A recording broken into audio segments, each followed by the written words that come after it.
இயேசு கிறிஸ்துவின் நாமத்தினால இந்த காலை வேளையில கூடி வந்திருக்கிற உங்கள் அனைவரையும் அன்போடு கூட நான் வாழ்த்துகிறேன். இந்த நாளிலும் தேவன் அவருடைய வார்த்தையினால் நம்மை நிரப்பி நம்மை ஆசீர்வதித்து நம்முடைய இருதயங்களை அவர் பலப்படுத்தி நம்ம இந்த பூமியில அவர் என்ன நோக்கத்துக்காக நம்மை அனுப்பினாரோ அந்த காரியங்களை செய்து முடிக்கும்படியா ஒவ்வொரு நாளும் நம்மை அவருடைய வார்த்தையை தந்து நம்மை பலப்படுத்தி கொண்டிருக்கோம். நம்ம எப்படி நம்ம யார், நம்ம எப்படி இருக்கணும், நம்முடைய ஐடென்டிட்டி என்ன, இதெல்லாம் தேவன் நமக்கு ஒவ்வொரு நாளும் கற்றுக் கொடுத்து கொண்டிருக்கிறார். இந்த நாட்கள்ல கூட நம்ம அவருடைய நேச்சரை குறிச்சு நம்ம தியானிச்சுட்டு இருக்கிறோம். நேற்று நம்ம பார்த்தோம், தேவன் ஆவியாய் இருக்கிறார். ஆவியாய் இருக்கிற அந்த தேவனை பத்தி நம்ம தியானித்து பார்த்தோம். இன்றைக்கும் அதனுடைய தொடர்ச்சியை தான் நம்ம பார்க்க போகிறோம். இந்த ஆவியாய் இருக்கிற தேவனை ஒரு டைம் லிமிட்குள்ளேயோ ஒரு லொகேஷனுக்குள்ளேயோ நம்ம என்ன செய்ய முடியாது, அடக்கி வைக்க முடியாது. அவர் எந்த இடத்திலையும் எப்பொழுதும் எல்லா இடத்திலும் இருக்கிறபடினால அவர் சர்வத்தையும் அறிந்திருக்கிற தேவன். அவருக்கு மறைவானது ஒன்றுமில்லை அப்படிங்கிறத பார்த்தோம். அவர் இன்விசிபிள், அவர் காணக்கூடாத தேவன் தான். ஆனா காணக்கூடாத அந்த தேவன் காண்கிறவைகளை அனைத்தையும் அவர்தான் சிருஷ்டித்திருக்கிறார். இன்னைக்கு இப்போ நான் ஆக்சுவலா இந்த பைபிளை திறந்த உடனே எனக்கு ஒரு வார்த்தை கிடைச்சது. அங்க ஆண்டவர் சொல்றாரு, ஏசாயா 44:24, உன் மீட்பரும் தாயின் கர்ப்பத்தில் உன்னை உருவாக்கினவருமான கர்த்தர் சொல்லுகிறதாவது, நானே எல்லாவற்றையும் செய்கிற கர்த்தர், நான் ஒருவராய் வானங்களை விரித்து நானே பூமியை பரப்பினவர். அப்போ நம்ம மீட்பர் அவர்தானா? தாயின் கர்ப்பத்தில் நம்மை உருவாக்கினவரும் அவர்தானா? நேத்து நம்ம ஒரு வசனத்தை பார்த்தோம். நீங்கள் அதாவது உங்கள் சரீரம் நீங்கள் தேவனாலே பெற்றும். அப்போ இன்னைக்கு இந்த சரீரத்தையும் நம்ம அவர்னாலதான் பெற்றிருக்கிறோம். தாயின் கர்ப்பத்துல நம்மை உருவாக்கினவரும் அவர்தான். அவர் என்ன சொல்றாரா? நானே எல்லாவற்றையும் செய்கிற கர்த்தர், நான் ஒருவராய் வானங்களை விரித்து நானே பூமியை பரப்பினவர்.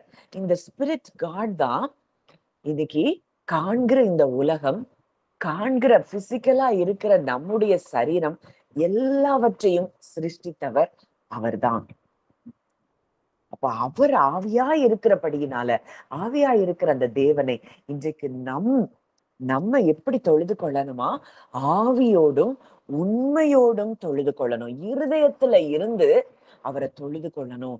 இருதயத்துல இருந்து அவரை நம்பணும். இதுதான் நமக்காக தேவன் கொடுத்திருக்கிற சில காரியங்களா நம்ம பார்க்கிறோம். ஒரு காற்று எப்படி வீசும் பொழுது அந்த காற்றை நம்ம பார்க்க முடியாது, ஆனா உணர முடியும். அது போலதான் தேவனை நாம் உணர முடியும். இன்னைக்கு அந்த ஆவியா இருக்கிற அந்த தேவன் இன்னைக்கு எங்க இருக்கிறாரு? நமக்குள்ள இருக்கிறார். அவர் பேசுகிற சத்தத்தை நம்ம உணர முடியும். அவரை நம்ம ஃபீல் பண்ண முடியும். அவருடைய எமோஷன்ஸை நம்ம புரிந்து கொள்ள முடியும். நம்ம வார்த்தை சொல்லுது, எபேசியர் 4ல பாக்குறோம், அன்றியும் மீட்கப்படும் நாளுக்கென்று முத்திரையாக பெற்ற பரிசுத்த ஆவியை துக்கப்படுத்தாதிருங்கள். அப்ப அவருக்கு எமோஷன் இருக்கு. அவரை துக்கப்படுத்துகிற காரியம் என்னதான்? கசப்பு, வைராக்கியம், கோபம், பகை, இதெல்லாம் பரிசுத்த ஆவியானவரை துக்கப்படுத்துகிற காரியமாய் நம்ம பார்க்கிறோம்.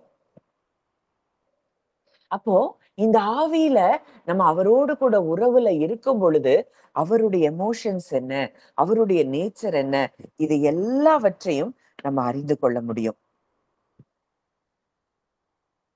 அவர் நித்தியமும் அதரிசனமும் அழிவில்லாத ஒரு தேவனாய் இருக்கிறத நம்ம பார்க்கிறோம். அவர் எல்லா இடத்திலும், உம்முடைய தாவீது சொல்றாரு, உம்முடைய ஆவிக்கு மறைவாக எங்கே போவேன், உம்முடைய சமூகத்தை விட்டு எங்கே ஓடுவேன். அவருடைய சுவாசம்தான் இன்றைக்கு நமக்கு உயிர் கொடுத்திருக்கிறது. சர்வ வல்லமையுள்ள தேவனுடைய சுவாசம்தான் இன்றைக்கு நமக்கு உயிர் கொடுத்திருக்கிறது. நம்ம தாயின் வயிற்றுல ஒரு சின்ன ஒரு டாட்டா உருவான நாள் முதற்கொண்டு இன்னைக்கு வரைக்கும் அவர்தான் நம்மை தாங்கி கொண்டிருக்கிறார். தாயின் வயிற்றில் உருவானது முதல் நான் உங்களை ஏந்தினேன், தாங்கினேன், சுமந்தேன், தப்புவித்தேன். இதெல்லாம் எப்போ இந்த வார்த்தை எனக்காக எழுதப்பட்டிருக்குதுன்னு சொல்லி அந்த அன்பை நீங்க உங்களுக்காக ஃபீல் பண்றீங்களோ, அப்போ சுற்றி இருக்கிற சூழ்நிலைகளை குறித்து நம்ம எதை குறித்தும் நம்ம என்ன செய்ய மாட்டோம், யோசிக்க மாட்டோம், பயப்பட மாட்டோம். கர்ப்பத்துல உருவான நாள் முதற்கொண்டு அவர்தான் நம்மளை தாங்கி இருக்கிறார். இன்னைக்கு அவர் மட்டும் தாங்கலைன்னா இன்னைக்கு கர்ப்பத்திலே நம்ம இருந்திருக்கவே மாட்டோம். கர்ப்பத்திலே அழிந்து போயிருப்போம். நம் தாய் உருவாகும் முன்னமே நம்மை அழைத்த தேவன், நம்மை நேசித்த தேவன். இந்த இந்த காரியங்களை சொல்லும் போது எனக்கு ஒரு பாடல் தான் நினைவுக்கு வருது. என் தாய் உருவாகும் முன்னே அவர் நம்மளை பார்த்திருக்கிறாராம். தாயே உருவாகல, தாய் உருவாகும் முன்னமே அவர் நம்மை பார்த்திருக்கிறார். எலும்புகள் உருவாகல, தசைகள் உருவாகல, நரம்புகள் உருவாகல. ஆனா நம்மை குறித்ததான தரிசனத்தை அவர் உருவாக்கி இருக்கிறாராம். இதுதான் நம்முடைய தேவன் நம்மேல் வைத்திருக்கிற அன்பாய் நம்ம பார்க்கிறோம். இன்றைக்கும் அந்த ஆவியாய் இருக்கிற தேவன் எப்படி ஒவ்வொருவருக்கும் வேதத்துல சில பரிசுத்தவான்களுக்கு தன்னை எப்படியெல்லாம் வெளிப்படுத்தினார் அப்படிங்கிறத நம்ம பார்க்க போறோம். வாசிக்கலாம். யாத்ராகமம் 3வது அதிகாரம் 2வது வசனம். யாத்ராகமம் 3:2. வாசிக்கிறீங்களா? அங்கே கர்த்தருடைய தூதனானவர் ஒரு முள்செடியின் நடுவிலிருந்து உண்டான அக்கினி ஜுவாலையிலே நின்று அவனுக்கு தரிசனமானார். அப்பொழுது அவன் உற்று பார்த்தான். முட்செடி அக்கினி ஜுவாலையால் ஜுவாலித்து எரிந்தும் அது வெந்து போகாமல் இருந்தது. அங்கே கர்த்தருடைய தூதனானவர் ஒரு முட்செடியின் நடுவிலிருந்து உண்டான அக்கினி ஜுவாலையிலே நின்று அவனுக்கு தரிசனமானார். அங்க ஆவியாய் இருக்கிற அந்த தேவன் தன்னை அந்த இடத்துல எப்படி வெளிப்படுத்துகிறார்? அக்கினியாய் அங்க வெளிப்படுத்துகிறார். அந்த அக்கினி அது எப்படிப்பட்ட அக்கினியா இருந்தது அப்படின்னா, அந்த முட்செடியை அந்த அக்கினி பட்சித்து போடல. அந்த முட்செடி அது எரிஞ்சிட்டு தான் இருக்கு, ஆனா அது வெந்து போகல. இது அவருடைய சூப்பர் நேச்சுரல் நேச்சரை காண்பிக்கிற காரியமா இருக்குது. அப்போ மோசேக்கு அங்க தரிசனம் ஆகும்போது அங்க எப்படி காண்பிக்கிறார்? தன்னை அக்கினியாய் காண்பித்து, அந்த அக்கினி அழிவில்லாத அக்கினியாய் அது இருக்கிறத பார்க்கிறோம். அது அழிக்காத அக்கினியாய் இருக்கிறத பார்க்கிறோம். அங்க மோசே கிட்ட அந்த அக்கினியில இருந்து அவர் பேசுகிறதையும் நம்ம பார்க்கிறோம். யாத்ராகமம் 4வது அதிகாரம் 6வது வசனத்துல இருந்து அங்க மோசே கிட்ட அவர் பேசுகிறார். அந்த அக்கினியில இருந்து ஆவியாய் இருக்கிற அந்த கர்த்தர் அந்த அக்கினி ஜுவாலையில இருந்து மோசே இடத்துல லிட்டரலா பேசுறத பார்க்கிறோம். 4வது அதிகாரம் 6வது வசனத்துல இருந்து நம்ம வாசிக்கலாம். 6ல இருந்து 7 வாசிக்கலாம். மேலும் கர்த்தர் அவனை நோக்கி, உன் கையை உன் மடியிலே போடு என்றார். அவன் தன் கையை தன் மடியிலே போட்டு அதை வெளியே எடுக்கும் போது, இதோ அவன் கை உறைந்த மலையைப் போல் வெண்குஷ்டம் பிடித்திருந்தது. அவர், உன் கையை திரும்பவும் உன் மடியிலே போடு என்றார்.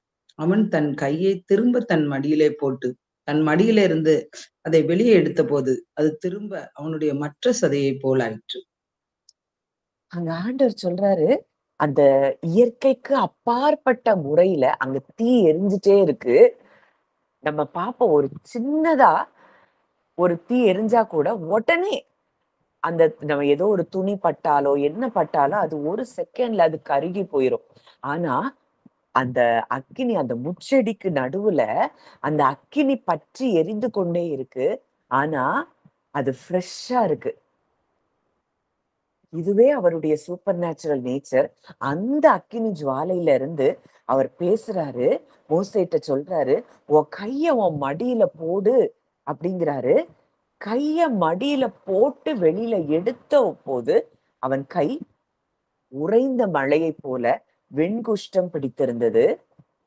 திரும்பவும் உன் மடியில போடுங்கிறாரு. அதை வெளியில எடுத்தப்போ அது திரும்ப அவனுடைய மற்ற சதையை போல என்ன செஞ்சிருச்சான், மாறிடுச்சான்.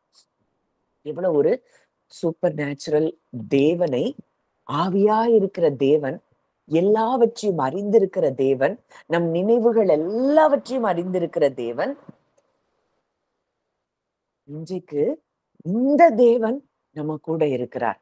ஒரு நொடி ஃபிராக்ஷன் ஆஃப் அ செகண்ட்ல அவன் தோல் அந்த வெண்குஷ்டம் வருது. உள்ள போட்டு எடுத்த உடனே அந்த வெண்குஷ்டம் மறைந்து போகுது. அடுத்ததா அவர் சொல்றாரு, அதுக்கு முன்னாடிதான் அந்த சர்ப்பம், அந்த கோல் சர்ப்பமா மாறுற அற்புதத்தை அவர் செய்கிறத அவனை செய்ய சொல்றத பார்க்கிறோம். இந்த 2 கண்டு அவங்க உன்னை நம்பலனாலும் பிந்தின அடையாளத்தை கண்டு நம்புவார்கள். அடுத்ததா அவர் ஒண்ணு சொல்றாரு. 9ஆம் வசனம் வாசிங்க ஆண்டி. இவ்விரண்டு அடையாளங்களையும் அவர்கள் நம்பாமலும் உன் வாக்குக்கு செவி கொடாமலும் இருப்பார்களானால் அப்பொழுது நீ நதியின் தண்ணீரை மொண்டு நிலத்தில் ஊற்றுவாயாக. நதியில் மொண்ட தண்ணீர் வெற்றாந்தரையிலே இரத்தமாகும் என்றார். இதுவும் சூப்பர் நேச்சுரல் தான்.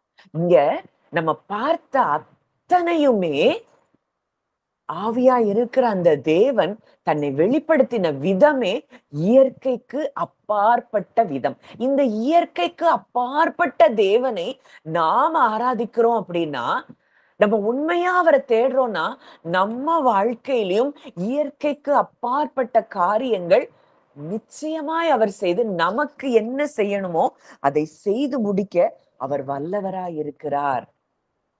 ஒரு கம்பு, ஒரு உயிரற்ற ஒரு கோல், அத நீ போடு, கீழே போடுன்னு சொல்லும் போது அது உயிருள்ள ஒரு ஜீவனாய், அங்க சர்ப்பமாய் அது மாறுகிறத நம்ம பார்க்கிறோம்.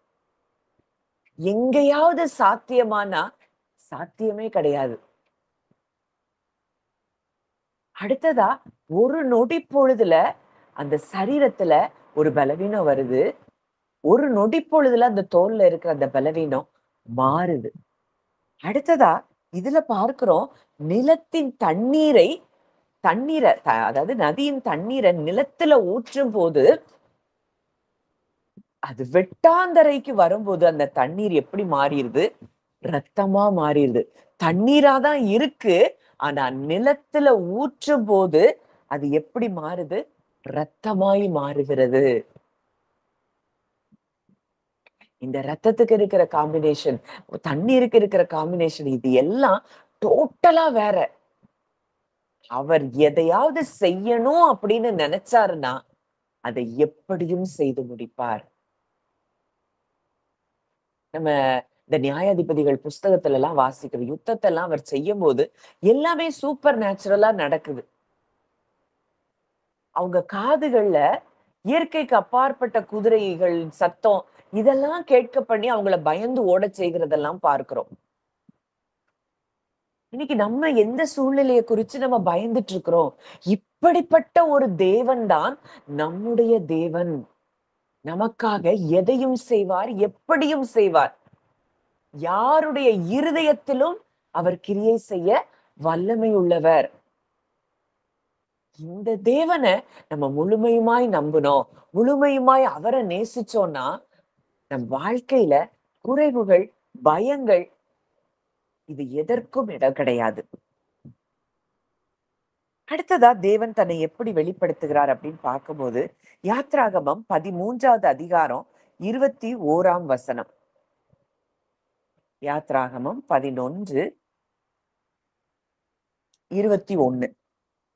அவர்கள் இரவும் பகலும் வழிநடக்க கூடும்படிக்கு கர்த்தர் பகலில் அவர்களை வழிநடத்த மேக ஸ்தம்பத்திலும் இரவில் அவர்களுக்கு வெளிச்சம் காட்ட அக்னி ஸ்தம்பத்திலும் அவர்களுக்கு முன் சென்றார். அடுத்த வசனம். பகலிலே மேக ஸ்தம்பமும் இரவிலே அக்னி ஸ்தம்பமும் ஜனங்களிடத்திலிருந்து விலகி போகவில்லை. அப்போ இந்த இயற்கைக்கு அப்பாற்பட்ட தேவன், ஆவியாய் இருக்கிற அந்த தேவன் இரவும் பகலும் அந்த இஸ்ரவேல் ஜனங்களை வழி நடத்தும்படிக்கு அவரே அங்க மேகஸ்தம்பமா இருந்தாராம். பகல்ல அவங்களுக்கு மேகஸ்தம்பமாய் கர்த்தர் இருந்திருக்கிறார். கர்த்தர் அதுல ஏதோ மேகஸ்தம்பத்தை அவர் அனுப்பல. கர்த்தர் பகலில் அவர்களை வழிநடத்த மேகஸ்தம்பத்திலும், இரவில் அவர்களுக்கு வெளிச்சம் காட்ட அக்கினி ஸ்தம்பத்திலும் அவர்களுக்கு முன் சென்றார். எந்த அளவுக்கு தன்னுடைய ஜனங்களுக்காக அவரே மேகஸ்தம்பமாய், அவரே அக்கினி ஸ்தம்பமாய் வழி நடத்தி இருப்பார் என்றால், இன்றைக்கு பழைய உடன்படிக்கையில் இருந்த அந்த ஜனங்களை நேசித்து அவ்வளவு தூரம் தான் அவர்களுக்கு முன் சென்றார் என்றால், இன்றைக்கு நம்ம வாழ்க்கையில, நம்ம காரியங்கள்ல நமக்கு அற்புதங்களை செய்யும்படி அவர் நமக்கு முன் செல்வது எவ்வளவு நிச்சயம். அந்த ஆவியாய் இருக்கிற தேவன் தன்னை அக்கினியாய் வெளிப்படுத்தி அங்க மோசையின் மூலம் அங்க உயிரற்ற அந்த கோலை சர்ப்பமாய் மாற்றினவர், சரீரத்துல ஒரு நொடி பொழுதுல அந்த வெண்குஷ்டம் வருது, மறையுது. அடுத்ததா நம்ம பார்க்கிறோம் தண்ணீர் ரத்தமாய் மாறுகிறது. அடுத்ததா ஒரு இயற்கைக்கு அப்பாற்பட்ட காரியம், பகலில மேக ஸ்தம்பமாய் அவர் முன் செல்லுகிறார், இரவிலே அக்கினி ஸ்தம்பமாய் அவர்களுக்கு வெளிச்சம் காட்டும்படி. என் பிள்ளைகள் நடக்கணும், நான் அவங்க பாதையில வெளிச்சம் வேணும்னு சொல்லி இரவுல வெளிச்சம் காட்ட அக்கினி ஸ்தம்பத்தினாலும் அவர் முன் செல்லுகிறாராம். பகலிலே மேக ஸ்தம்பமும் இரவிலே அக்கினி ஸ்தம்பமும் ஜனங்களிடத்திலிருந்து விலகி போகவில்லை. ஒரு நாள் கூட அவங்கள விட்டு மேக ஸ்தம்பமும் அக்கினி ஸ்தம்பமும் விலகல. எவ்வளவோ முறுமுறுப்புகள் இருந்தது, எவ்வளவோ அவங்க ஆண்டவருக்கு விரோதமா பேசுறாங்க, செஞ்சாங்க. ஆனா கூட அந்த மேக ஸ்தம்பமும் அந்த அக்கினி ஸ்தம்பமும் அவர்களை விட்டு என்ன செய்யலையா, விலகி போகவே இல்லையா. அப்போ அக்கினியாய் வெளிப்பட்ட தேவன் இந்த இடத்துல எப்படி தன்னை வெளிப்படுத்துகிறார்? மேக ஸ்தம்பமாகவும் அக்கினி ஸ்தம்பமாகவும் அவர் வெளிப்படுத்துகிறத நம்ம பார்க்கிறோம். அப்போ ஆவியாய் இருக்கிற தேவன் தன்னுடைய பிரசன்ஸ மேகமாய் அக்கினியாய் தேவனுடைய ஜனங்களை வழிநடத்தும்படி, பாதுகாக்கும்படி அங்க முன் செல்லுகிறதை பார்க்கிறோம்.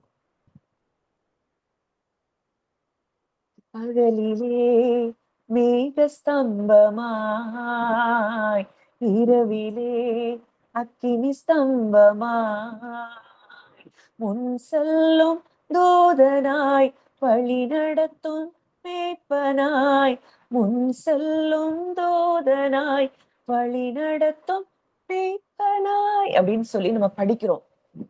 அப்போ இன்றைக்கு இதே ஆவியாய் இருக்கிற தேவன் நமக்கு முன்பாகவும் அவர் செல்கிறார். நம்முடைய கோணலானவைகளை செவ்வையாக்கும்படி, வனாந்தரத்துல வழியை உண்டாக்கும்படி, கரடு முரடானவைகளை சமமாக்கும்படி நம் வாழ்க்கையில் அவர் நமக்கு முன்பாக சென்று கொண்டிருக்கிறார். இத நம்ம எவ்வளவு தூரத்துக்கு ஆவியாய் இருக்கிற தேவன் என் மேல கண்ணோக்கமா இருந்து என் பாதைகளில் எல்லாம் அவர் வெளிச்சம் காட்டுகிறார். நீதிமானுடைய பாதை நடுப்பகல் வரைக்கும் பிரகாசிக்கிற வெளிச்சம் போல அதிகமாய் அது வெளிச்சமாய் இருக்குமா. நம்ம பாதை எல்லாம் நிச்சயம் வெளிச்சமா தான் இருக்கும். ஏன்னா வெளிச்சமாய் இருக்கிற தேவன் நமக்கு முன் செல்கிறார். நம்ம வாழ்க்கையில இருளுக்கு இடமே இல்லை. அடுத்ததா ஏசாயாவுக்கு தன்னை தேவன் எப்படி வெளிப்படுத்துகிறார்? ஏசாயா 6வது அதிகாரம் 1 முதல் 3ஆம் வசனங்கள்.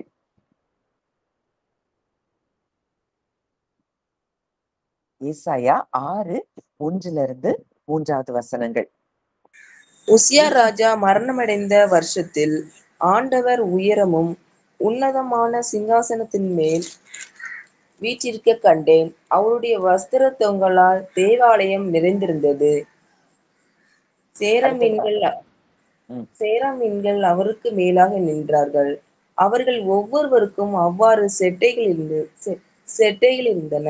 அவனவன் 2 செட்டைகளால் தன் தன் முகத்தை மூடி, 2 செட்டைகளால் தன் தன் கால்களை மூடி, 2 செட்டைகளால் பறந்து ஒருவரை ஒருவர் நோக்கி, சேனைகளின் கர்த்தர் பரிசுத்தர், பரிசுத்தர், பரிசுத்தர், பூமி அனைத்தும் அவருடைய மகிமையால் நிறைந்திருக்கிறது என்று கூப்பிட்டு சொன்னார்கள். இங்க ஏசாயாவுக்கு தேவன் அவர் காணக்கூடாத தேவன், ஆவியாய் இருக்கிற தேவன். ஆனா இங்க அவர் தன்னுடைய மகிமையையும் அவருடைய மகத்துவத்தையும் ஏசாயாவுக்கு காண்பிக்கிறத நம்ம பார்க்கிறோம். உயரமும் உன்னதமுமான சிங்காசனத்தின் மேல் வீற்றிருக்க கண்டேன். அவருடைய வஸ்திர தொங்கலால் தேவாலயம் நிறைந்திருந்தது. இந்த உயரமும் உன்னதமுமான சிங்காசனத்தில் வீற்றிருக்கிற தேவன் இன்றைக்கு எங்க இருக்கிறார்? நம்முடைய சரீரத்தில் அவர் வாசம் பண்ணி கொண்டிருக்கிறார். இவ்வளோ பெரிய தேவன், அக்கினி ஜுவாலையில தன்னை வெளிப்படுத்தின தேவன், மேக ஸ்தம்பத்திலையும் அக்கினி ஸ்தம்பத்திலையும் ஜனங்களை வழிநடத்தின தேவன், மோசேக்கு முன்பாக அத்தனை அற்புதங்களை அவர் வெளிப்படுத்தின தேவன், உயிரற்றவைகளை உயிர் பெறச் செய்தவர். நம்ம பார்க்கிறோம், ஆரோனுடைய கோல், உயிரற்ற அந்த கோல் தேவ பிரசன்னத்துல வச்சப்போ அதுக்கு ஆதாரமே அங்க சூரியன். அதற்கு ஆதாரம் ஒரு மரம் வளரணும்னா அதுக்கு ஆதாரம் சூரியன் வேணும், தண்ணீர் வேணும், அதுக்கு நிலம் ஆதாரமா இருக்கணும். இந்த எந்த ஆதாரமுமே இல்லாதபடிக்கு ஆரோனுடைய கோல் துளிர்த்து பூத்து வாதுமை பழங்களை காய்த்து அது என்ன செஞ்சுச்சா? வாதுமை பழங்களை கொடுத்துச்சான். அவருடைய பிரசன்ஸ்ல நம்ம இருந்தோம் அப்படின்னா நம்ம வாழ்க்கையில என்றென்றைக்கும் இயற்கைக்கு அப்பாற்பட்ட காரியங்கள் அது சாதாரணமாய் நடக்கிறத நம்ம பார்க்க முடியும். இந்த இயற்கைக்கு அப்பாற்பட்ட காரியங்களை செய்கிற தேவன் இன்றைக்கு எங்க இருக்கிறாரு? நமக்குள்ள இருக்கிறார். அவர் மறுபடியும் மறுபடியும் வேதத்துல நம்ம ஆவியானவர் எழுதி வைத்திருக்கிற காரியம் அதுதான். நான் உங்களுக்குள்ள இருக்கிறேன், பரிசுத்த ஆவியானவர் கிறிஸ்து உங்களுக்குள்ள இருக்கிறார், பிதாவாகிய தேவன் உங்க கூட இருக்கிறார்.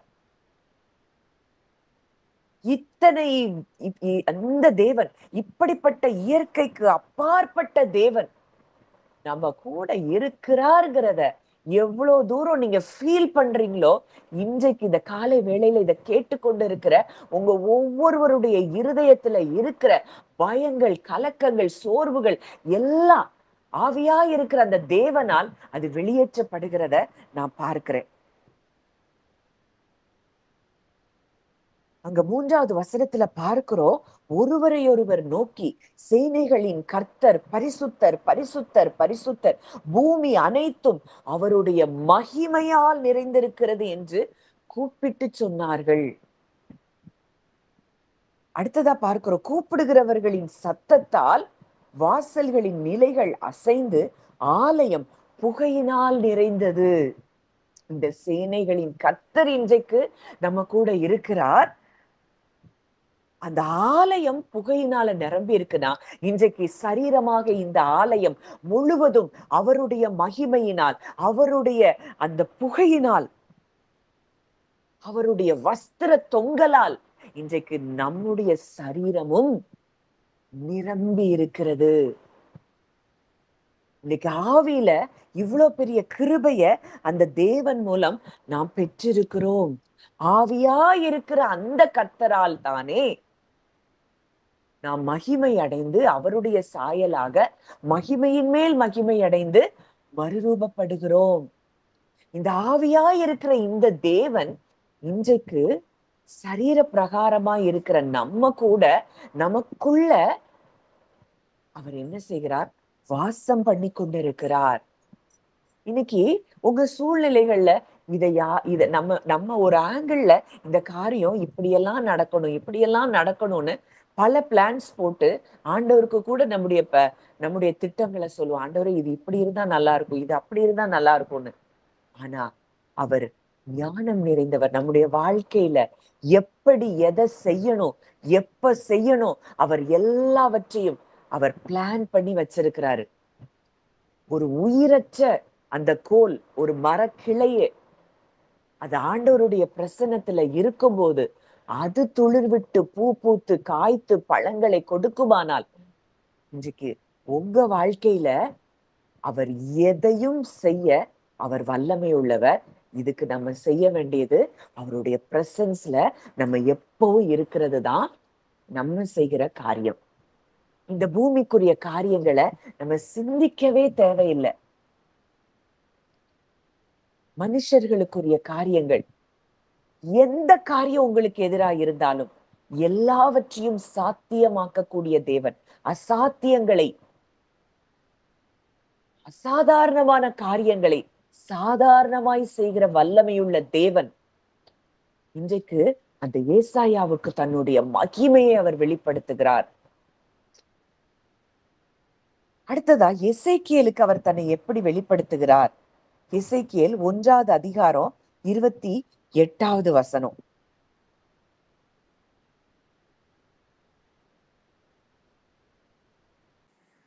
எசேக்கியேல் மழை பெய்யும் நாளில் மேகத்தில் வானவில் எப்படி காணப்படுகிறதோ அப்படியே சுற்றியுமுள்ள அந்த பிரகாசம் காணப்பட்டது. இதுவே கர்த்தருடைய மகிமையின் சாயலுக்குரிய தரிசனமாயிருந்தது. அதை நான் கண்டபோது முகங்குப்புற விழுந்தேன். அப்பொழுது பேசுகிற ஒருவருடைய சத்தத்தை கேட்டேன். அடுத்ததா எசேக்கியேலுக்கு தன்னை தேவன் அவர் எப்படி வெளிப்படுத்துகிறார்? அதாவது மனிதனுடைய மூளைக்கு அப்பாற்பட்ட விதத்துல அங்க தேவன் எப்படி வெளிப்படுத்துகிறாராம்? வானவில் மழை பெய்யும் நாளில் மேகத்தில் வானவில் எப்படி காணப்படுகிறதோ அப்படியே சுற்றிலும் உள்ள அந்த பிரகாசம் காணப்பட்டது. ஒரு வானவிலுக்கு நடுவுல இருந்து அவர் தன்னை அங்கே வெளிப்படுத்துகிறத நம்ம பார்க்கிறோம்.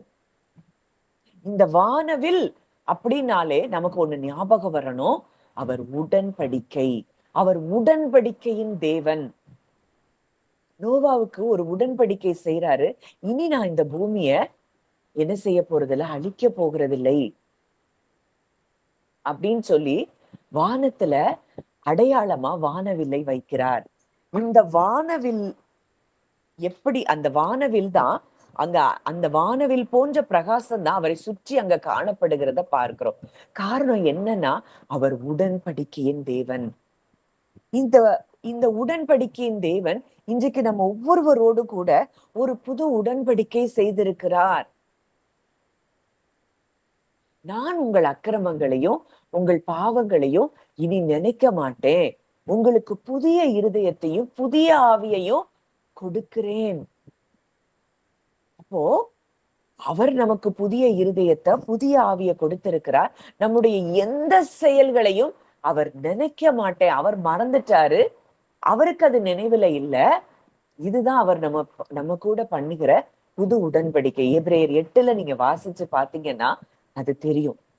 அப்ப இந்த உடன்படிக்கையின் தேவன் தன்னை அங்க எப்படி வெளிப்படுத்துகிறார்? வானவிலுக்கு நடுவுல அங்க வெளிப்படுத்துகிறார். இதுவே கர்த்தருடைய மகிமையின் சாயலுக்குரிய தரிசனமாய் இருந்தது. அதை நான் கண்டபோது, அதை பார்த்த போது எசேக்கியேல் முகங்குப்புற விழுந்தாராம்.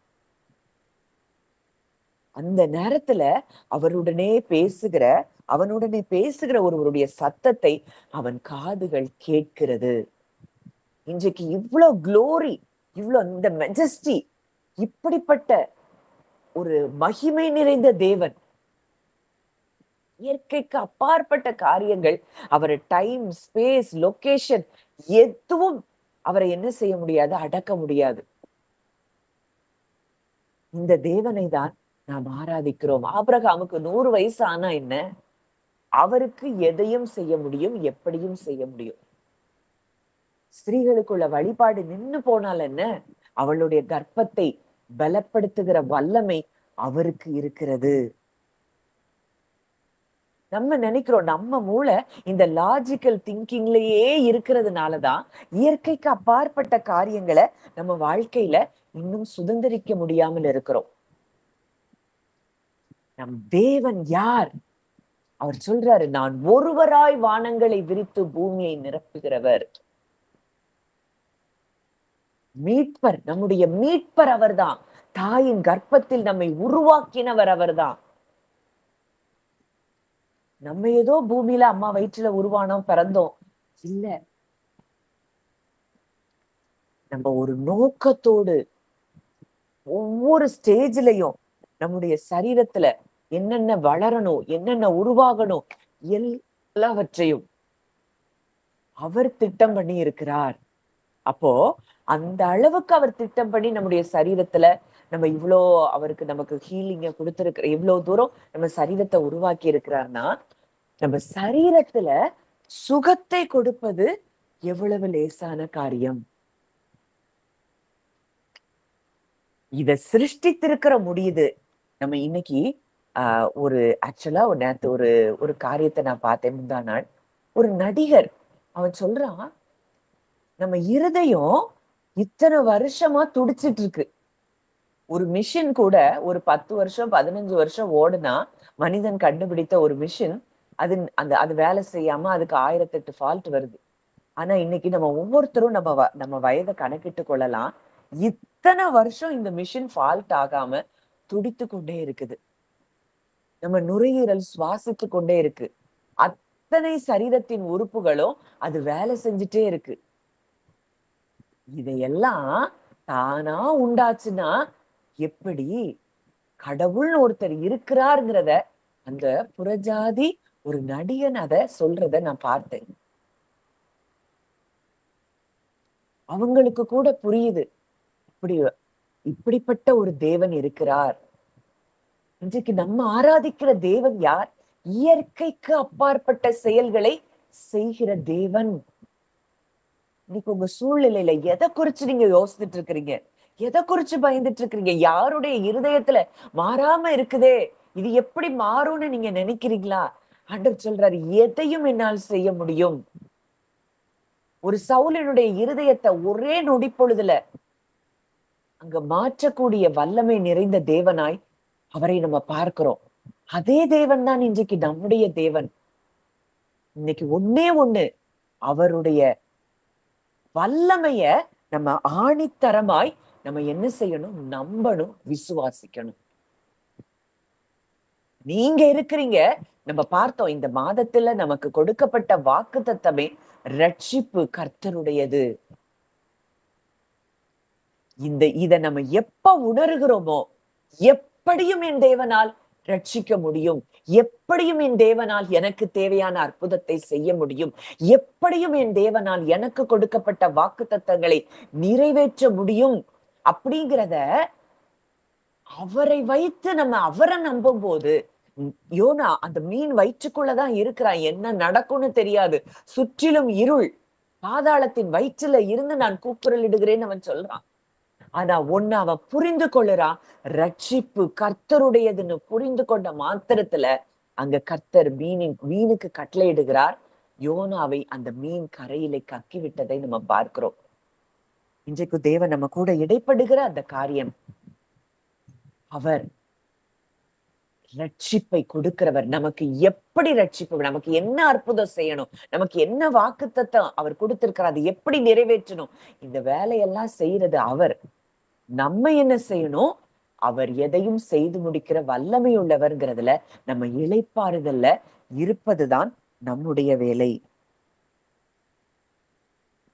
அடுத்ததா தேவன் தன் குமாரன் மூலமாய் அவர் எப்படி வெளிப்படுத்துகிறார்? யோவான் 1வது அதிகாரம் 18வது வசனம். யோவான் 1:18. அப்பொழுது யூதர்கள், யோவான் 1:18. தேவனை ஒருவனும் ஒரு காலும் கண்டதில்லை, பிதாவின் மடியில் இருக்கிற ஒரே பேரான குமாரனே அவரை வெளிப்படுத்தினார். தேவனை ஒருவனும் ஒரு காலும் கண்டதில்லை. நம்ம பார்க்கிறோம், மோசே பார்த்தார். எல்லாருமே ஒரு ஒரு ஒரு பார்த்துதான் அவங்களுக்கு தேவனை பத்தி தெரியும். ஆனா பிதாவின் மடியில் இருக்கிற ஒரே பேரான குமாரனே அவரை வெளிப்படுத்தினார். ஆவியா இருக்கிற அந்த தேவன், காணக்கூடாத தேவனை ஃபிளஷ்ல பார்க்கணும்னா நம்ம யார பார்க்கலாம்? இயேசுவை பார்த்து அறிந்து கொள்ளலாம். எபிரேயர் 1லயும் நம்ம அததான் பார்க்கிறோம். எபிரேயர் 1:3 அவர் பிதாவினுடைய தன்மையின் தற்சொரூபமாய் அவருடைய சாயலாய் எப்படி இருக்கிறார்? இந்த பூமிக்கு அவர் வந்திருக்கிறார். பூர்வ காலங்களில் பங்கு பங்காகவும் வகை வகையாகவும் நம்முடைய பிதாக்கள் மூலம் தீர்க்கதரிசிகளுக்கு திருவுளம் பற்றின தேவன். அப்போ ஒரு பார்ட்ஸ் தான் அவங்களுக்கு தேவனை தெரியும். அவங்க அதை வச்சு எழுதினதாதான் நம்ம பழைய ஏற்பாட்டுல நம்ம அவரை பத்தி அறிந்து கொள்றோம். அதுவே அவ்வளவு மகிமை நிறைந்ததா இருக்குதுன்னா அவருடைய முழு மகிமையையும் கண்ணார கண்ட தேவன் இயேசு கிறிஸ்து அவர் இந்த பூமியில வந்து பிதாவை வெளிப்படுத்துகிறதை நம்ம பார்க்கிறோம்.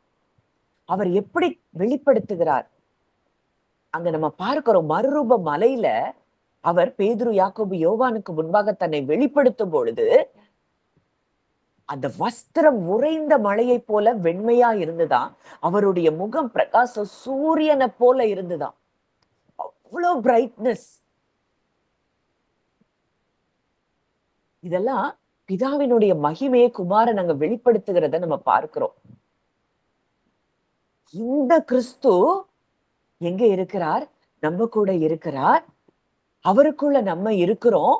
அப்படின்னா இன்றைக்கு நம் வாழ்க்கையின் எந்த காரியங்களை குறித்து நம்ம பயப்பட வேண்டும், கலங்க வேண்டும்?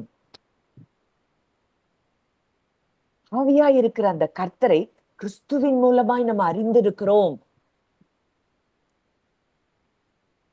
அடுத்ததா இது எல்லாம் நடந்துட்டே இருக்கு. கடைசியா கிறிஸ்து பரத்துக்கு ஏறின பொழுது அப்போஸ்தலர் 2வது அதிகாரம் 2-4 வரைக்கும் வாசிக்கலாம். அப்போஸ்தலர் 2:2-4. அப்பொழுது பலத்த காற்று அடிக்கிற முழக்கத்தை போல வானத்திலிருந்து சடிதியார் ஒரு முழக்கம் உண்டாகி அவர்கள் உட்கார்ந்திருந்த வீடு முழுவதும் நிரப்பிற்று. அல்லாமலும் அக்கினிமயமான நாவுகளைப் போல பிரிந்திருக்கும் நாவுகள் அவர்களுக்கு காணப்பட்டு அவர்கள் ஒருவர் மேலும் அமர்ந்தது. அவர்கள் எல்லாரும் பரிசுத்த ஆவியினால நிரப்பப்பட்டு ஆவியானவர் தங்களுக்கு தந்திருந்த வரத்தின்படியே வெவ்வேறு பாஷைகளை பேசத் தொடங்கினார்கள். போதும். இங்க பரிசுத்த ஆவியானவர் அங்க ஊற்றப்படும் போது, ஆவியா இருக்கிற அந்த தேவன் அங்க ஊற்றப்படும் போது என்ன நடக்குது? சடுதியாய் ஒரு முழக்கம், ஒரு சவுண்ட் வருது. அவர்கள் உட்கார்ந்திருந்த வீடு முழுவதையும் அந்த சவுண்ட் என்ன செய்யுது? நிரப்புது. பலத்த காற்று அடிக்கிற முழக்கம் போல, ஒரு பெரிய ஒரு புயல் காற்று அடிச்சா எப்படி இருக்கும்? அத மாதிரி சடுதியாய் ஒரு முழக்கம் உண்டாகி அவங்க இருந்த வீடு முழுவதும் ஆவியா இருக்கிற அந்த கர்த்தர் அங்க நிரப்புகிறத நம்ம பார்க்கிறோம்.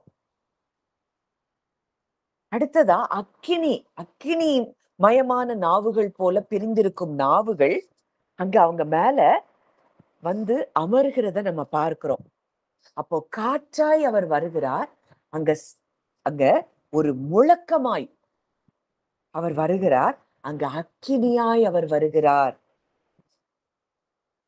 இந்த மூன்றுல இருந்து தன்னை வெளிப்படுத்தி வந்த பரிசுத்த ஆவியானவர் இன்றைக்கு எங்க இருக்கிறாரு? நமக்குள்ள இருக்கிறார்.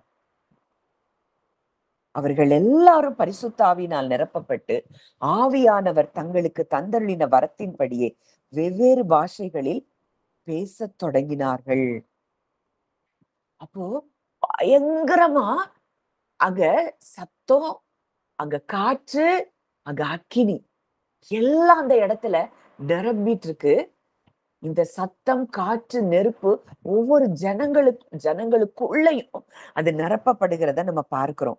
எல்லாரும் அங்க பிரமித்து ஆச்சரியப்படுறாங்க. இவங்க படிப்பறியாதவர்கள் அல்லவா? இவங்க நம்ம பாஷைகள்ல தேவனுடைய மகத்துவங்களை பேச கேட்கிறோமே, இதுதான் இயற்கைக்கு அப்பாற்பட்ட தேவன். அவங்க பாஷையில அங்க வந்திருக்கிற அத்தனை ஜனங்கள் அங்க பாத்தீங்கன்னா பார்த்தர், மேதர், எலாமித்தர், மெசோபொத்தேமியா, யூதேயா, கப்பத்தோக்கியா, பொந்து, ஆசியா, பிரிகியா, பம்பிலியா, எகிப்து எனப்பட்ட தேசத்தார்கள், சிரேனே பட்டணத்தை சுற்றி இருக்கிறவர்கள், இங்கே சஞ்சரிக்கிற ரோமாபுரியார், யூத மார்க்கத்தை அமைந்தவர்கள், கிரேத்தர், அரேபியர், இவ்வளவு பாஷையிலையும் அவங்க என்ன செய்யறாங்க? தேவனுடைய மகத்துவங்களை பேசுறாங்களாம். எவ்வளவு பெரிய இயற்கைக்கு அப்பாற்பட்ட காரியம். இன்னைக்கு ஒரு மனுஷீக பிரகாரமா ஒரு லாங்குவேஜ படிக்கிறது பெரிய விஷயம். இன்னைக்கு வெளிநாடுகள்ல எல்லாம் நம்ம பார்த்தோம்னா அந்தந்த நாட்டினுடைய லாங்குவேஜ படிச்சாதான் அவங்களுக்கு அந்த சிட்டிசன்ஷிப்பே கொடுப்பாங்க. ஆனா ஒரு நொடி பொழுதுல பரிசுத்த ஆவியானவரின் நிறைவை பெற்ற மாத்திரத்துல எத்தனையோ லாங்குவேஜஸ் அவங்க ஒவ்வொருவரும் அவங்க லாங்குவேஜ், அங்க கூடியிருந்த ஜனங்களுடைய லாங்குவேஜ அவங்க பேச முடியுது அப்படின்னா, இன்னைக்கு இந்த தேவன் அவருடைய மகத்துவத்தை நம்ம என்ன செய்ய முடியாது? சொல்லி முடியாது. சொல்லி முடியாத ஈவுகள் அவர் நமக்கு கொடுக்கிற ஈவுகளா இருக்கிறத நம்ம பார்க்கிறோம். அப்போ இன்றைக்கு ஆவியா இருக்கிற தேவன் எப்படியெல்லாம் தன்னை வெளிப்படுத்தினார்? முச்செடிக்கு நடுவுல, எரிகிற முச்செடி நடுவுல. ஆனா அந்த முச்செடி என்ன செய்யல? கருகி போகல. இன்னைக்கு வரைக்கும் இஸ்ரேல்ல அந்த முச்செடி இருக்கிறத சொல்றாங்க. அத பார்த்துட்டு வந்தவங்க அத சொல்லி இருக்கிறத நான் கேட்டிருக்கிறேன். அடுத்ததா பகலில மேக ஸ்தம்பமாய், அக்கினி ஸ்தம்பமாய் தேவனே முன் சென்று வழி நடத்துகிறத நம்ம பார்க்கிறோம். இந்த தேவன் தான் நம்முடைய தேவன். இன்னைக்கு நம்மளை எப்படி வழி நடத்தணும், நம்மளை எப்படி ப்ரொடெக்ட் பண்ணணும், இதெல்லாம் அவருடைய வேலை. நம்ம வேலை அவரை நம்புவது மாத்திரமே. அடுத்ததா ஏசாயாவுக்கு அங்க தன்னுடைய மகிமையையும் அங்க மகத்துவத்தையும் அவர் வெளிப்படுத்துகிறார். உயரமும் உன்னதமுமானவர் சிங்காசனத்துல வீற்றிருக்கிற அந்த தேவன் இன்றைக்கு நமக்குள்ளே வாசம் பண்ணி கொண்டிருக்கிறார். இன்றைக்கு நமக்கு எதிராய் சேனைகளின் கர்த்தராய் அவர் நம்ம கூட இருப்பாருன்னா, இன்றைக்கு நமக்கு எதிராய் எந்த சத்துரு கிரியை செய்ய முடியும்? அது அப்படியே நம்ம இன்றைக்கு உணரணும். சப்கான்சியஸ் மைண்ட்ல இந்த காரியங்கள் நமக்கு ஆழமாய் பதிக்கப்படணும். அடுத்ததா எசேக்கியேலுக்கு அங்க வானவில் மூலமாய் அந்த பிரகாசம் அங்க வெளிப்படுகிறது. அவர் உடன்படிக்கையின் தேவன் என்பதை அது வெளிப்படுத்துகிறத பார்க்கிறோம். அடுத்ததா இயேசு கிறிஸ்து மூலமாய் God in flesh, சரீர பிரகாரமாய், மாம்ச பிரகாரமாய் தேவன் தன்னை இயேசு கிறிஸ்துவின் மூலமாய் வெளிப்படுத்துகிறத நம்ம பார்க்கிறோம். அடுத்ததா ஆவியானவராய் அவர் தன்னுடைய பிள்ளைகளுக்குள்ளே அவர் அவர் இடி முழக்கமாய், சடுதியான முழக்கமாய், காற்றாய், அக்கினியாய் இந்த பரிசுத்த ஆவியானவர் நமக்குள்ளே இருக்கிறார். இந்த பரிசுத்த ஆவியானவர் நமக்குள்ள இருக்கிறதுனால நமக்கு மேல அந்த டுனாமிஸ் பவர் நமக்குள்ள இருக்குது. தேவன் அவரை பரிசுத்த ஆவியினாலும் அக்கினியினாலும் அவர் அபிஷேகித்தார். பரிசுத்தாவின் வல்லமையினாலும் அபிஷேகத்தினாலும் அவர் என்ன செஞ்சாரா? இயேசு கிறிஸ்துவை நிரப்பினார். அவர் நன்மை செய்கிறவராயும் பிசாசின் பிடியில் அகப்பட்ட யாவரையும் விடுவிக்கிறவராகவும் சுற்றி திரிந்தார். அப்போ இந்த பரிசுத்த ஆவியினால நம்ம நிரப்பப்பட்டிருக்கிறோம், இந்த அக்கினி எனக்குள்ள இருக்குது அப்படிங்கிறத நம்ம உணரவே நம்ம போற இடங்கள் எல்லாம் அங்க அக்கினிமயமாய் மாறும். நம்ம ஒரு வார்த்தை சொன்னா அது அக்கினியாய் புறப்படும். நம்முடைய வார்த்தை அக்கினியா இருக்கும்னா அந்த அக்கினி நம் வார்த்தைகளை கேட்கிற ஜனங்களையும் அது பற்றி பிடிக்கும். இப்படிப்பட்ட ஆவியாய் இருக்கிற அந்த தேவன் நம்மை முழுவதும் நிரப்பி இருக்கிறார்னா, இன்னைக்கு நம்ம வாழ்க்கையில எதை குறிச்சு பயப்படணும், யாரை குறிச்சு பயப்படணும், எந்த சூழ்நிலையை குறிச்சு கவலைப்படணும்? இன்றைக்கு அவரிடத்துல நம்முடைய அத்தனை காரியங்களையும் நம்ம ஒப்பு கொடுத்து இந்த ஆவியாய் இருக்கிற இந்த தேவனை நம்ம இன்னும் அதிகமாய் ஆழமாய் அறியும் பொழுது நம்ம வாழ்க்கையில கிருபைகளும் சமாதானமும் பெருகுகிறத நம்ம நிச்சயமாய் பார்க்க முடியும். நம்ம ஜெபிக்கலாம். நல்ல தகப்பனே, நன்றியோடு உம்மை துதிக்கிறோம், ஸ்தோத்தரிக்கிறோம் அப்பா. அப்பா, இன்றைக்கு கூட இந்த காலை வேளையில ஆவியாய் இருக்கிற தேவனாய் நீர் எங்களுக்கு வெளிப்பட்டு நாங்க அதை அப்படியே நாங்க பார்க்கிறோம்ப்பா. மோசேக்கு எப்படி நீங்க முச்செடியில நீங்க தரிசனமானத நாங்க விஷுவலைஸ் பண்ணி பார்க்கிறோம்ப்பா. ஒரு பச்சையான ஒரு முச்செடி, அது எரிஞ்சிட்டே இருக்கு. ஆனா அதுல ஒரு பகுதி கூட கருகி கீழே விழல. இந்த இயற்கைக்கு அப்பாற்பட்ட அந்த காரியத்தை நாங்க பார்க்கிறோம். இந்த தேவன் இன்றைக்கு எங்க கூட இருக்கிறீங்கப்பா. அதை நாங்க உணர்வுகள்ல ஃபீல் பண்ண, எங்களுடைய எமோஷன்ஸ், எங்களுடைய கான்சியஸ்னஸ், எங்களுடைய தாட்ஸ் எல்லாமே இதுல நாங்க உணர, தகப்பனாகிய உண்மை நாங்கள் உணர எங்களுக்கு நீங்க கிருபை தாங்கப்பா. அங்க பார்க்கிறோம், ஒரு உயிரற்ற அந்த கோல் அத போட்ட மாத்திரத்துல உயிருள்ள ஒரு சர்ப்பமாய் மாறுகிறது.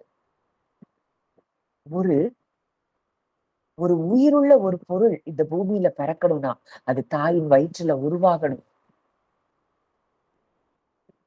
அது முட்டையோ, அது குஞ்சு பொரிக்கவோ, இல்ல அது பெற்றெடுக்கவோ செய்யணும். அதுக்கப்புறம் தான் அது உயிருள்ள ஒரு பொருளாய் வருகிறது. ஆனா நீங்க நினைச்சீங்கன்னா அந்த உயிரற்ற அந்த கோலை கூட உயிர் பெறச் செய்கிற வல்லமை. அங்க டைம் உங்களுக்கு தேவையில்லை. அங்க எந்த ஒரு ஒரு ஒரு அந்த அந்த பாம்பை பெற்றெடுக்க இன்னொரு பாம்பு தேவையில்லை. அந்த சர்ப்பத்தை பெற்றெடுக்க இன்னொரு சர்ப்பம் தேவையில்லை. என் தேவனால் எதையும் எப்படியும் செய்ய முடியும் அப்படிங்கிறத நாங்க அந்த இடத்துல நாங்க பார்க்கிறோம்ப்பா. ஒரு நொடி பொழுதுல அந்த சரீரம் மாற்றப்படுகிறத, சுகமாக்கப்படுகிறத நாங்க பார்க்கிறோம்.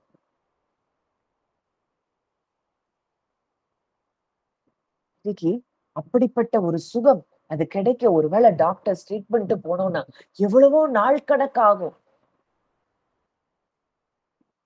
ஆனா ஒரு நொடி பொழுதுல இந்த சுகம் நடக்கிறத நாங்க பார்க்கிறோம். அந்த வெண்குஷ்டம் வந்ததையும் அது மறுபடியும் சுகம் அடைகிறதையும் நாங்க பார்க்கிறோம். இந்த தேவனை நாங்கள் ஆராதிக்கிறோம் அப்பா.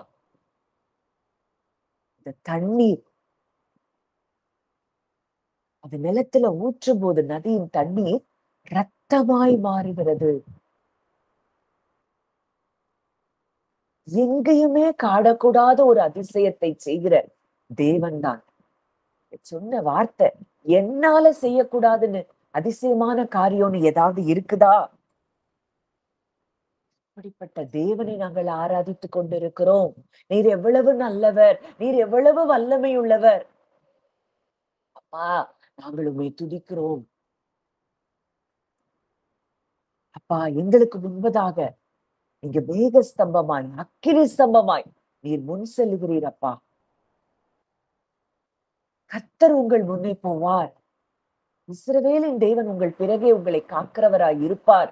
நீங்க எங்களுக்கு முன்னும் பின்னும் செல்லும் போது, எங்க குடும்பத்தாருக்கு முன்பதாக நீங்க முன்னும் பின்னும் இருக்கும்போது, எங்களையும் எங்கள் வீடுகளையும் எங்களுக்கு உண்டான உடைமைகளையும் சுற்றிலும் நீங்க அக்கினி மதிலா இருக்கும் பொழுது நாங்க எதை குறித்தும் கலங்க வேண்டியதில்லப்பா.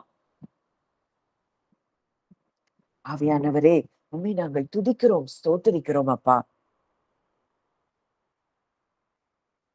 தகப்பனே, அந்த உயரமும் உன்னதமுமான சிங்காசனத்தில் வீற்றிருக்கிற அந்த தேவன் இன்றைக்கு அப்பா மண்ணான எங்களுக்குள் வாசம் பண்ணுகிறீர் தகப்பனே.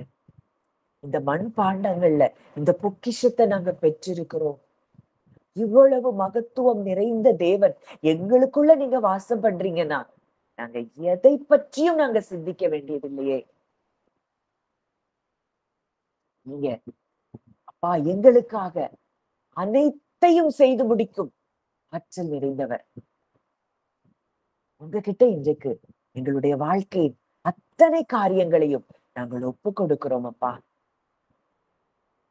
எசேக்கியேலுக்கு உங்களுடைய மகிமையினால் உடன்படிக்கையின் தேவனாய் வெளிப்பட்ட தேவன் இன்றைக்கு எங்கள் கூடயும் நீங்க பல வாக்குத்தத்தங்களை கொடுத்திருக்கிறீங்க. இந்த வாக்குத்தத்தங்கள் அனைத்திற்கும் நீர் உண்மை உள்ளவராக இருக்கிறீரப்பா. நாங்க ஒருவேளை சந்தேகப்படுறோம், ஒருவேளை கலங்கி இருக்கலாம். ஆனா இந்த காலை வேளையில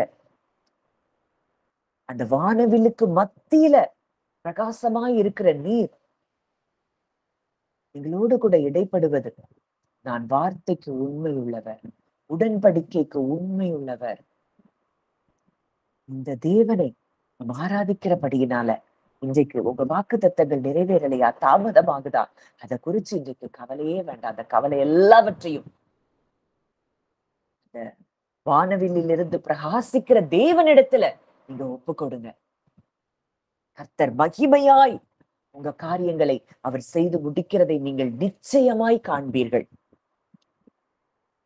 அடுத்ததா, இயேசு கிறிஸ்துவின் மூலமாய் நாம் பிதாவை அறிந்து கொண்டிருக்கிறோம். அவருடைய அன்பு, அவருடைய ஒவ்வொரு சொட்டு ரத்தம், அவருடைய சதை பிக்கப்பட்ட நிலைமை, இது எல்லாம் நமக்காக. பிதாவினுடைய அன்பும் அங்க வெளிப்படுத்தப்படுகிறது. நம்மிடத்தில் அன்பு கூர்ந்து தம்முடைய இரத்தத்தினாலே பாவங்களற நம்மை கழுவி நம்முடைய பிதாவாகிய தேவனுக்கு முன்பாக நம்மை ராஜாக்களும் ஆசாரியர்களும் ஆக்கி இருக்கிறார்.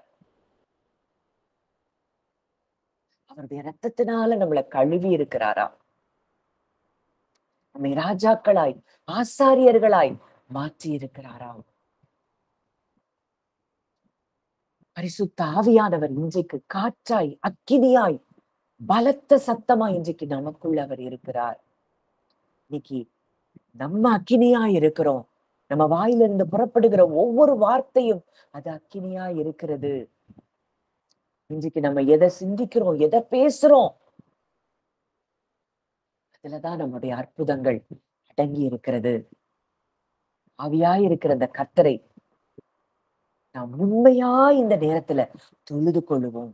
அப்பா, உண்மையா எங்க இருதயத்துல இருக்கிற எல்லாவற்றையும் தகப்பனே நாங்க உங்க சமூகத்துல இறக்கி வைக்கிறோம். நாங்க விடுதலையோடு கூட உண்மை ஆராதிக்க போகிறோம். இந்த நாள் இல்ல, இந்த நாள்ல இருந்து ஒவ்வொரு நாளும் நம்ம சந்தோஷத்திலையும் மன மகிழ்ச்சியிலையும் நம்ம நிரம்பும் போது கர்த்தரிடத்தில் மன மகிழ்ச்சியாயிரு. அவர் உன் இருதயத்தின் வேண்டுதல்களை உனக்கு அருள் செய்வார். உம்மை நம்பி இருக்கிறவர்கள் என்னாலும் சந்தோஷித்து கம்பீரிப்பார்களாக. நீர் அவர்களை காப்பாற்றுவீர். உங்களுடைய நாமத்தை நேசிக்கிறவர்கள் உம்மில் களி கூறுவார்களாக.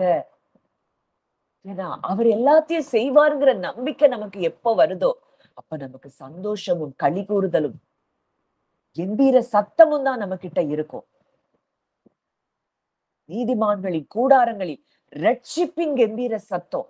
இன்றையில இருந்து நீங்க இதை நம்புற உங்க கூடாரங்கள்ல, நம்ம எல்லாருடைய கூடாரங்கள்லயும் ரட்சிப்பின் கம்பீர சத்தம் நிச்சயமாய் அது தொனிக்கிறதை நம்ம வாழ்க்கையில நம்ம எல்லா சூழ்நிலைகள்லயும் நம்ம பார்க்க முடியும். ஏன்னா இந்த மாதம் அவர் நமக்கு வாக்குத்தத்தம் கொடுத்திருக்கிறார். ரட்சிப்பு கர்த்தருடையது. உங்ககிட்ட எல்லாவற்றையும் நாங்க ஒப்பு கொடுக்கிறோம்ப்பா. தகப்பனே, உங்களுடைய பிள்ளையாய் இங்க வந்து இந்த வார்த்தைகளை கேட்டுக்கொண்டிருக்கிற ஒவ்வொருவரையும் உன்னுடைய கரங்களிலே ஒப்பு கொடுக்கிறோம். உன்னுடைய ஆசீர்வாதங்கள் ஒவ்வொருவரையும் நிரப்பட்டும். நீங்க ஒவ்வொருவருக்கு கொடுத்த வாக்கு தத்தங்கள் இந்த மாதத்துல இருந்து நிறைவேற தொடங்குவதாக என்று சொல்லி நாங்கள் இயேசுவின் நாமத்தில் ஜெபிக்கிறோம் அப்பா. ஒவ்வொருவருடைய குடும்பத்தையும் ஒவ்வொருவருடைய குடும்பத்தின் நபர்களையும் நீ ரட்சிக்கிறதற்காக நன்றி செலுத்துகிறோம். உம்முடைய கரங்களில, உம்முடைய செட்டைகளின் நிழலில, உம்முடைய ரத்தத்துக்குள்ள நாங்கள் மறைக்கப்பட்டிருக்கிறபடியினால தீங்கு அணுகாது. எங்களுக்கு முன் செல்கிறவராய் நீர் இருக்கிறீர். எங்களுக்கு வலது புறத்திலும் இடது புறத்திலும் முன்பிலும் பின்பிலும் நீர் இருக்கிறீரப்பா. எங்கள் குடும்பத்தை சுற்றிலும் நீர் இருக்கிறீரப்பா. ஒன்றும் எங்களை சேதப்படுத்த முடியாது என்று சொல்லி நம்பிக்கையோடு விசுவாசத்தோடு உமக்கு நாங்கள் நன்றி செலுத்துகிறோம். உம்முடைய கரங்களுக்குள்ளே எங்களை தாழ்த்தி ஒப்பு கொடுக்கிறோம். கர்த்தர் ஆசீர்வதித்து வழி நடத்தும். இயேசுவின் மூலம் கேட்கிறோம் ஜீவனுள்ள நல்ல பிதாவே, ஆமென்.